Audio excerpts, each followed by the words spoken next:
Hi guys, welcome back to our YouTube channel. അപ്പോൾ എല്ലാവരും സുഖമായിരിക്കണം എന്ന് വിശ്വസിക്കണം. ബാക്ക്ഗ്രൗണ്ടിൽ പല ഒച്ചകളും ഉണ്ട്, കാരണം എല്ലാവരും നോമ്പ് തുറക്കുള്ള സംഭവങ്ങളൊക്കെ ഉണ്ടാക്കുകയാണ്. കുറേ വീസിൽ അവിടെ കൂക്കുണ്ട്, ഇവിടെ കൂക്കുണ്ട്, പിന്നെ കുറേ ഫാൻ്റെ ഒച്ച ഉണ്ടാവും, ഒക്കെ ഉണ്ടാവും, ക്ഷമിക്കുക. അപ്പോൾ വേറെ വഴിയില്ല. അപ്പോൾ നമുക്ക് എടുക്കാം. അപ്പോൾ ഇവിടെ 2 ഫാനുണ്ട്. ഒരു ഫാനുള്ളിൽ ഇട്ടിട്ട് ആ ഫാനും കൂടി ഇല്ലെങ്കിൽ ആകെ ചൂടെടുക്കും, കുഴങ്ങും.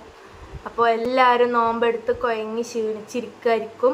ഇവിടെ എല്ലാവർക്കും നോമ്പാണ്. അപ്പോൾ ഇന്നിപ്പോൾ ഒരു ലോങ് വീഡിയോ ആയിട്ട് വന്നിരിക്കുകയാണ്. കണ്ടില്ലേ, കുക്കറിൽ വെച്ചാൽ കേൾക്കുന്നുണ്ട്, വിശ്വസിക്കണം. കേട്ടിട്ടില്ലെങ്കിൽ നമ്മളെ ഭാഗ്യം. അപ്പോൾ ഞാനിന്നൊരു ലോങ് വീഡിയോ ആയിട്ട് വന്നിരിക്കുകയാണ്. അപ്പോൾ വീഡിയോയിലേക്ക് പോയാലോ? വീഡിയോയിലേക്ക് പോകണം മുന്നേ നമ്മളെ ചാനൽ സബ്സ്ക്രൈബ് ചെയ്യാത്ത ആൾക്കാരുണ്ടെങ്കിൽ സബ്സ്ക്രൈബ് ചെയ്യുക, ഇഷ്ടപ്പെട്ടാൽ ലൈക്ക് ചെയ്യുക, ഷെയർ ചെയ്യുക, കമൻറ്റ് ചെയ്യുക. അപ്പോൾ നമുക്ക് വീഡിയോയിലോട്ട് പോയാലോ?